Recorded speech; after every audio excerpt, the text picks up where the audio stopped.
Hello and welcome back to another Minecraft update video. Minecraft 1.13 for Bedrock Edition has officially been released and the changelog is absolutely ridiculous. It is so long, there have been so many bug fixes in this update, it's unreal, and we're going to look at some of these in detail, not all of them because there's way too many, but we have finally got the new foxes as features. We've got the brown mushrooms, which you can transform from red mushrooms when they're struck by lightning. We've got the suspicious stews and the wither roses. We can put item flames on the floors and the ceilings. We've got abandoned villages and new note blocks, all sorts of stuff, and we're going to look at a lot of this stuff in some detail and also go through a few of the bugs that I think are relatively important as well.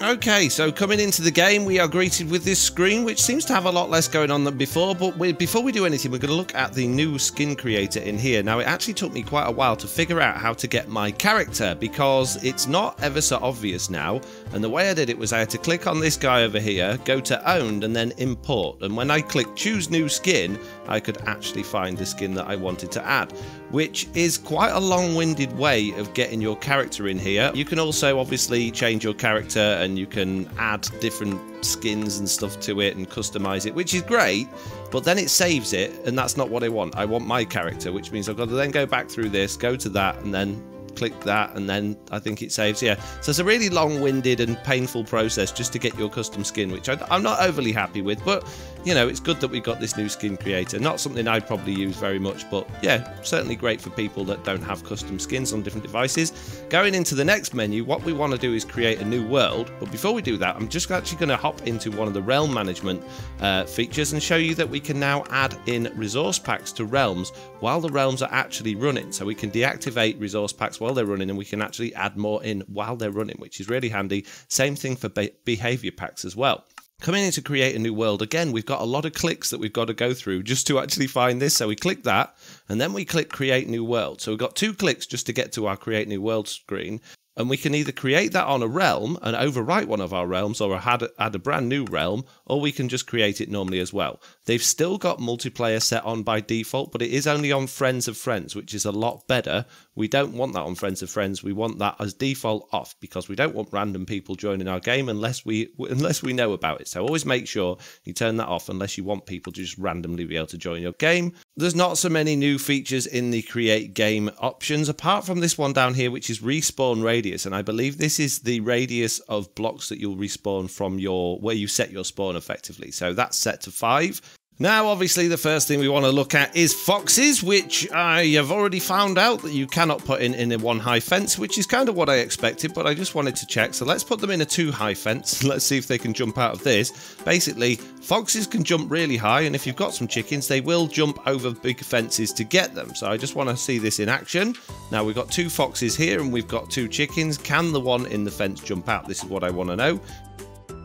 So coming into a slightly bigger pen with the fox, we should be able to throw a fire aspect sword on the floor. It will then eat it, which is great, or not eat it, it will hold it in its mouth. And then if we put a chicken in here, if it kills that chicken, we get the cooked chicken. So that works, but then it'll immediately swap out the fire aspect sword for food. It's always going to prefer food to weapons and items, which is good because that means you can get your weapons and items back if fox picks them up by mistake, but it means you can't have like farms like that, for instance, and it doesn't seem to like the berries more than the chicken. So the other type of farm we should be able to have now is a fox-powered sweet berry bush farm, which means the fox should go to the sweet berry bushes. We could then collect the sweet berries with hoppers under the ground, but that fox doesn't seem remotely interested in doing that. If we throw in some sweet berries, is he going to pick them up? Yes, he did, straight away, but they're not remotely interested in actually doing any harvesting, which is a little bit of an issue. Now, are they immune to the sweet berries though? Will they actually get hurt on sweet berries when they move? It doesn't look like it wants to move through them, which is a bit of a problem because foxes should be able to.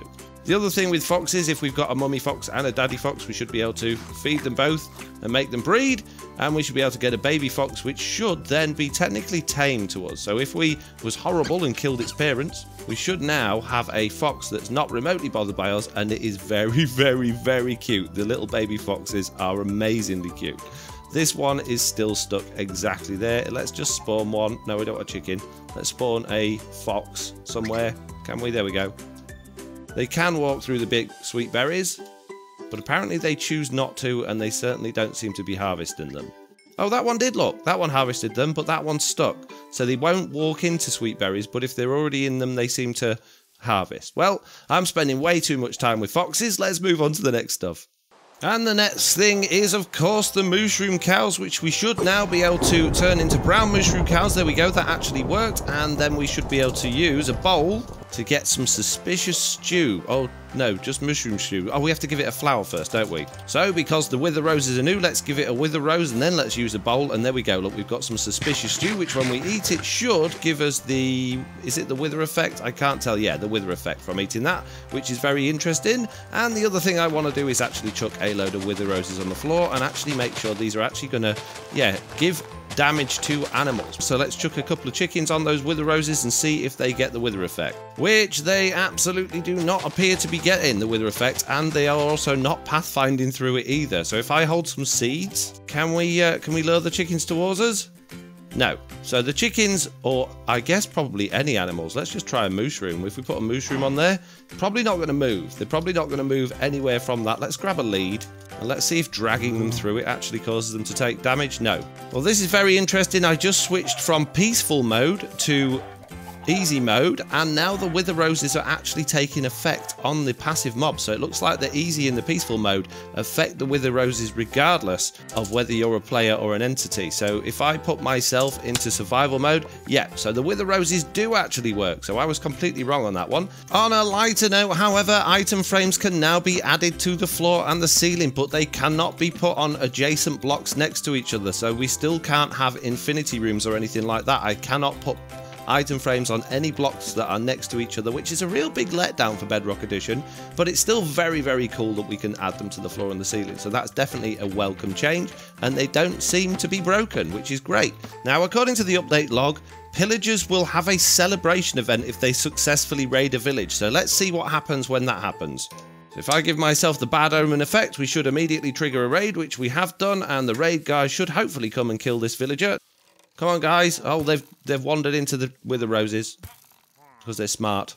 There we go. Oh, look, they've put their hands in the air. They're having a celebration. I thought we might hear music or something. Maybe we would. I haven't got any sound on.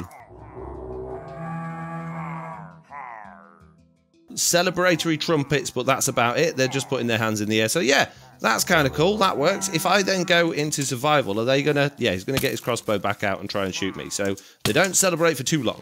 Okay, no blocks have got some new sounds as well. So we've got the original wood. We've got wool, iron, banjo on the hay bale, bell on the gold, a softer bell on the ice, a bone, xylophone on the bone. I don't know what that is, like a digital sound on the soul sand. Like a synthesizer on the emerald. And like a bass drum on the pumpkin. So that's pretty cool. I really like that. There are also 5 new dead coral types, including the fans and the corals on the top as well, which is really good. And another new listed feature is the chat options, which allows you to change the font and the size of the font and the line spacing and the colours and all sorts of things like that, which is really handy. So that's great news as well. That's pretty much it for the main features that have been added in this update. If we then come out of our game and enable experimental gameplay, there's one more thing that I think is going to be really, really useful, which is the new changes to structure blocks. So before on Bedrock Edition, structure blocks didn't actually save a structure. All it would do would export it to a 3D program. So you could print it in 3D or load it up in a 3D program to render it or something like that. Now we can actually save it as a structure, and then we can load that elsewhere on our world. So we can save it in the memory of the game, or we can even save it to our hard drives as well, which is absolutely fantastic. So we can now build one thing in one world and load it into another. So let's try that. Fox in pen, we're going to save it in memory, and we're going to click save. That says structure saved. Now if we come out of this and we come into here, give ourselves a structure block, there's no actual options to find it. So I've gone to name it what I named it, which was Fox in pen, but it doesn't actually come up. What if we come back to this world and do save to disk instead? We're going to call it my structure, Foxy, save. We've got an export button as well, exporting your structure, so you can actually export. That's interesting. So we could export that structure if we wanted to. Let's go back to the other world then.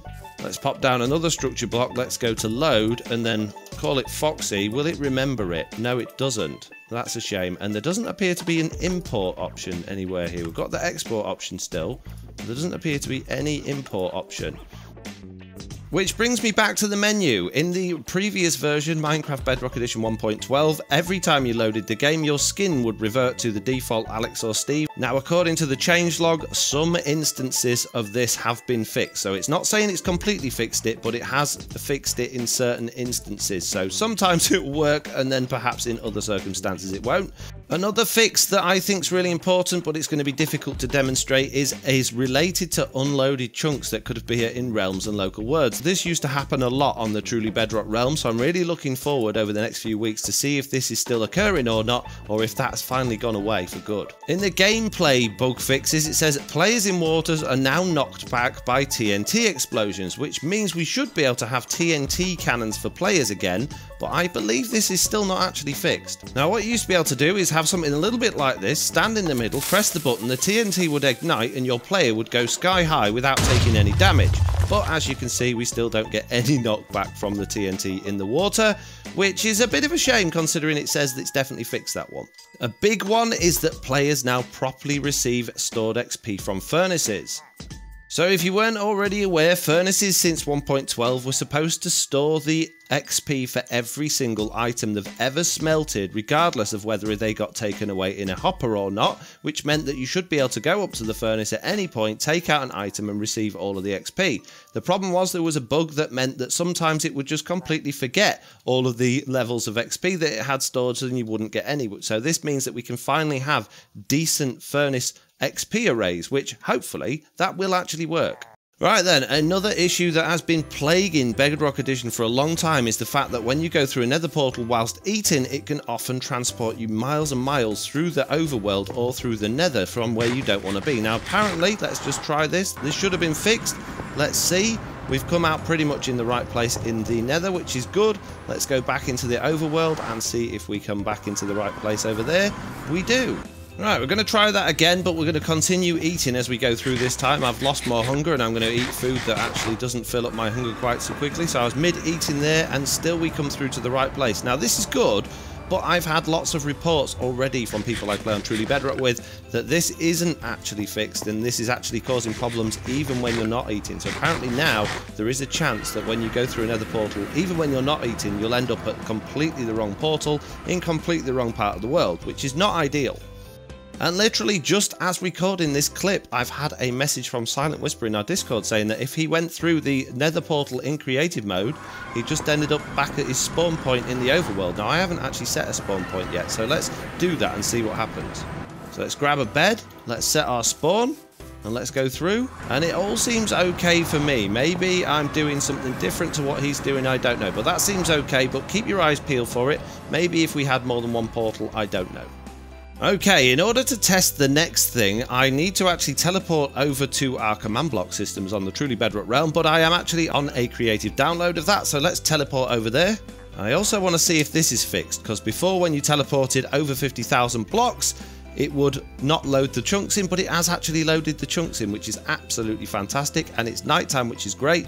I want to see if the bed bug fix that they said they've fixed is actually fixed. So basically they've said fix player alignment to beds when sleeping. Now I'm not sure why they've added this in the mob fixes categories, but we're going to find out if that's actually fixed our one player sleeping.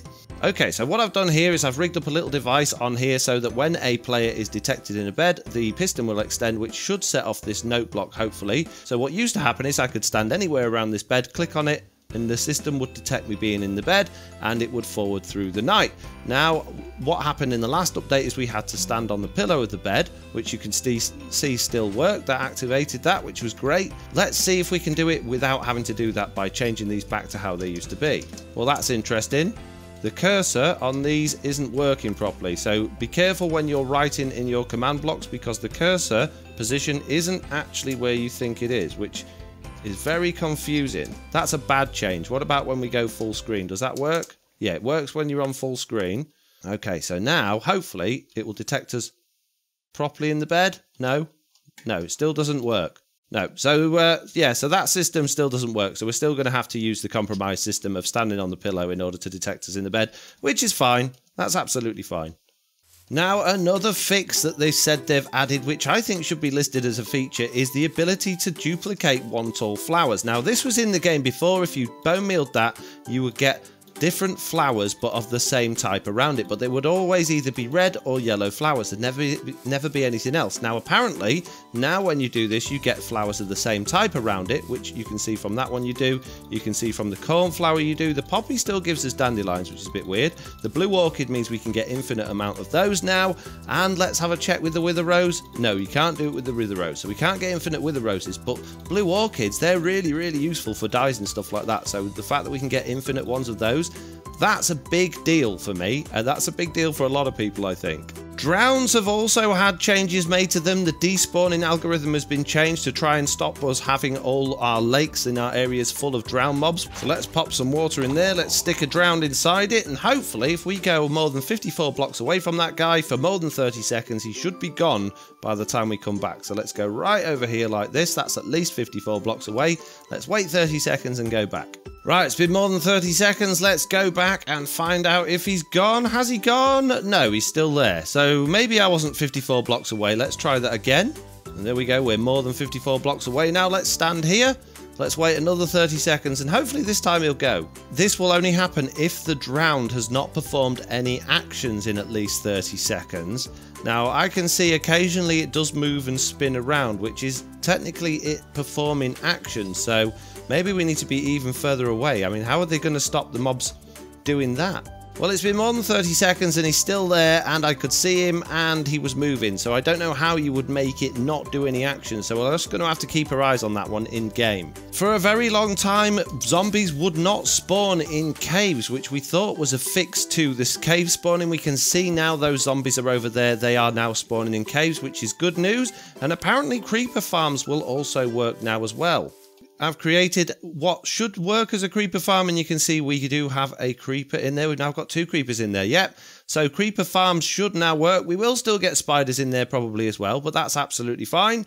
I don't think these creeper farms are going to be particularly fast or efficient, but at least they will work now. You can see we aren't getting many spawning, but we definitely are getting some spawning, which is great news. Creeper farms for the win. Okay, so this next one is hopefully what I think it is, and it says that zombies will no longer get stuck on doors. If I put a zombie out here and set the time to night, I was hoping the villager would run back inside, but apparently that villager's not ever so smart. Okay, let's try this another way then. Let's put a villager in there.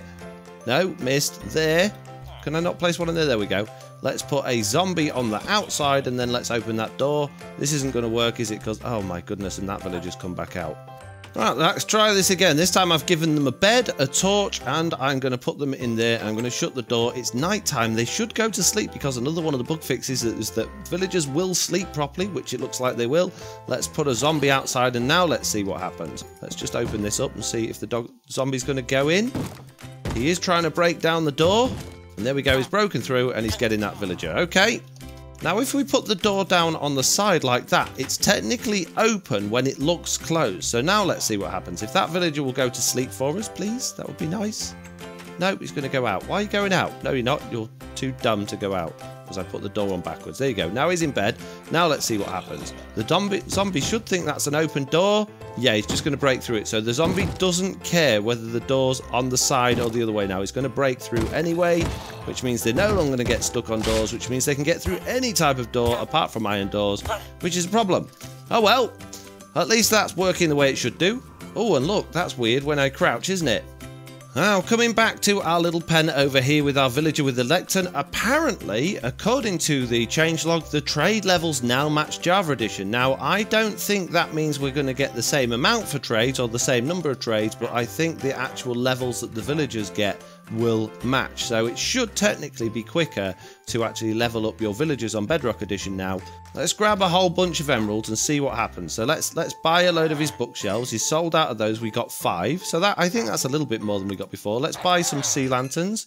We got 5 of those, and I know they're not sea lanterns, but the game still calls them sea lanterns. You'd think that would be the easiest fixed ever, but it doesn't do it. And this only happens in the British version of the game, by the way. I know it doesn't happen in the American one, but it's just a language file. That should be the easiest thing for them to do. Okay, let's buy some glass. There we go. We've got some glass, and he's already at level 4, so maybe this is quicker than it was before. Yeah, we've now got a max level librarian. That was actually really, really easy. So that is a massive, huge improvement. A master level librarian, look. And we've done that in what, seconds. That's ridiculous. That's really, really good. So there you go. They've fixed that finally. That's a lot better. Another bug fix says that wood blocks now have proper directional placement, and I think this is something I was coming across the other day when building my base, is that when you put these just solid wood blocks down, they always face the same way, but now you can actually face them in different directions, which is absolutely fantastic, because it was very frustrating the fact that it didn't matter which way round you put these things, they always faced in exactly the same direction. So that's really good. That's a good change. And apparently pistons have now had their texture changed and fixed. They've said this the last few updates, but it does look like the texture on that piston is actually working. Let's try it from all different ways round, because I think it was dependent on which way round the piston was facing, whether it had the texture issues or not before. But it does look like all of those have got them exactly the right way round, which is fantastic. I know that's just a simple fix, but it just was so annoying when you had pistons with weird textures. Anvils now take damage after use the way they should do. So when you use an anvil, it should actually take a certain amount of damage every time you use it. Well, there we go. There you go. Look, it's now cracked because I've been using it. So maybe that only happens in survival. But yeah, that's an interesting change. I'm glad they've added that, because although it's going to be annoying we're going to use more anvils, it actually makes them a little bit more valuable. Okay, so we can no longer use diorite, granite or andesite to make smooth stone. We used to be able to smelt them down into smooth stone. That's no longer the case. We can only use normal stone to do that now, which is a little bit frustrating. But, you know, it's a fix. It's not a change. It's just a bug fix. We were never supposed to be able to.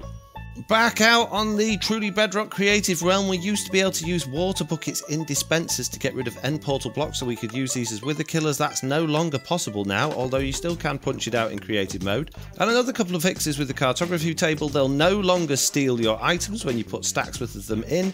And now locked maps will also have a unique texture. So when you've got a locked map, you've got this glaze over the front of it, which looks really good. So that's really good. Another really useful change is that Nether Wart is now affected by Fortune 3. So whereas before you get a couple when you break it, you should actually get a lot more now when you use your Fortune 3, which means that Nether Wart farms with Fortune 3 are going to give us a lot more, which is great.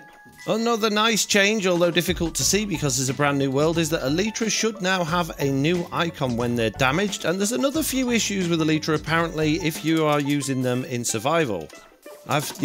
Issues with hands glitching like that. Can you see my hand is glitching off the screen, which isn't exactly ideal, and also apparently while flying it's very difficult to actually change items on your hotbar. My hand has completely disappeared there. It comes back when I change to that. And apparently flying in third person is a little weird as well, which is not ideal. Yeah, my hands look a bit weird there. They're just by my sides. I thought they normally stretched out in front of me while I was flying. But yeah, I don't see too many issues with that. It's a little bit jittery, but it's okay. But apparently this causes big issues with capes as well. But I haven't fiddled with capes yet, so I don't really know about that. Oh, and apparently I can crouch while I'm flying as well. That's interesting. Did you see that? Let's do that again. Look, if I crouch while I'm flying. What? Okay. That's definitely an interesting change. Not one I was expecting, but it's not necessarily, you know, the world's worst thing.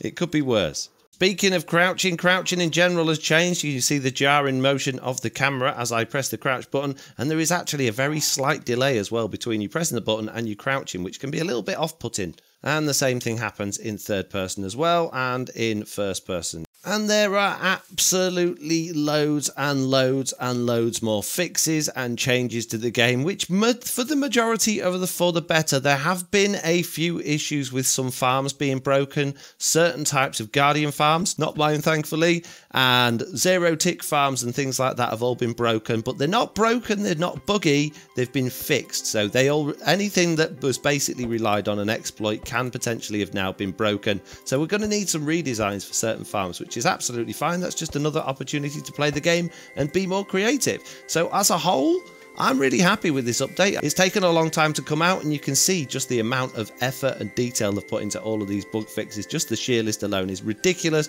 We finally got foxes, which is really nice. The wither roses are finally here, which is also really good. Yeah, overall, I think this has been a great update. So on that note, I would like to say thank you all very much for watching. I hope you enjoyed this video. If you did, do please leave a like. If you haven't already, please do subscribe, and hopefully I'll see you all in the next one. Bye!